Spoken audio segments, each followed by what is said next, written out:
Ben ritrovati con il TG Flash di Noi Sicilia. Nella mattinata di oggi un incendio è scoppiato all'ultimo piano di un edificio situato a Moncalieri, causando lesioni a 2 inquilini che sono stati ricoverati in ospedale. Si tratta di un uomo di 44 anni originario di Torino e un altro inquilino di 33 originario della Sicilia. L'incendio è divampato nella mansarda dell'edificio in via Boccardo. Dalle prime informazioni trapelate, infatti, pare che la causa sia da ricollegare a un guasto della stufa elettrica.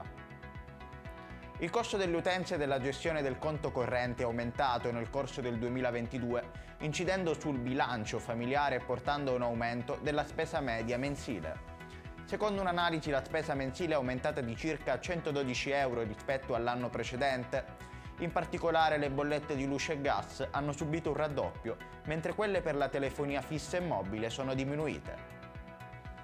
Da oltre un mese il semaforo tra via Ingegnere e via Passo Gravina a Catania è inattivo e torna il pericolo sulla strada. La protesta, considerando il numero di mezzi e persone che transitano ogni giorno per questa strada, è più che fondata. Ci si aspetta, spiega il Comitato Vulcania, un efficiente funzionamento del semaforo, soprattutto per garantire un ordinato transito di pedoni e guidatori, che però è del tutto inattivo da troppo tempo. La città di Caltanissetta è in lutto per la perdita di Michele Salvatore Giannone, per gli amici Michelone, un rinomato pasticcere nisseno di 54 anni.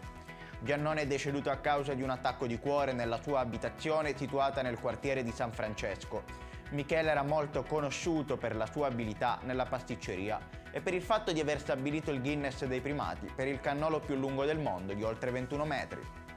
Ed è tutto per questa edizione, il prossimo appuntamento sarà questo pomeriggio alle ore 16.